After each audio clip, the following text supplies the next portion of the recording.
Today we're going to talk about a lost art form, the takeaway close. When someone's coming on a used car lot looking for a vehicle, it's your job to make the customer feel the way they want to feel. They're at the right place, at the right time, on the right vehicle. When someone asks you how much you're asking for the car, you're going to have two directions. You could go weak by saying, well, they're asking $19,500, which means only an idiot would pay that kind of money. Or you could say, this car is on sale for $19,500. It's just been reduced to $19,500, making the customer feel their timing was perfect on a vehicle like this. Now, at the same time, even if you stand tall on the $19,500, they're going to go, well, I'm not paying $19,500, not with those tires.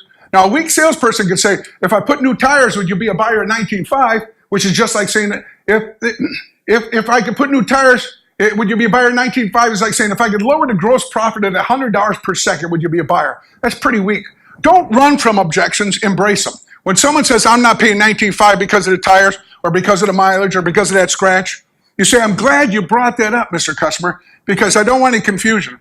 But my used car manager took that into consideration in pricing the vehicle. That's how you justify the value. And if they bring up another thing and another thing, you say, my used car manager was aware of that too. On the third thing, you say, wow, did you guys have lunch together? You both say the same thing about this vehicle.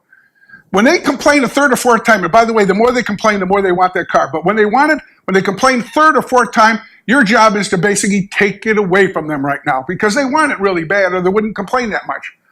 Mr. Johnson, this is going to be a great value for someone at $19,500.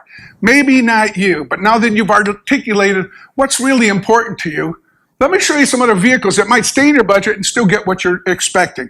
It might not be as good of a value as this one at $19,500, but we still have some really good values out there. And you walk away. Now, if they stop you and say, come on, Tom, work with me, now you've got a deal in progress. If they don't say anything as you walk 5 feet, then walk 10 to 15 and start showing some more of the inventory. The takeaway close. What a lost art form.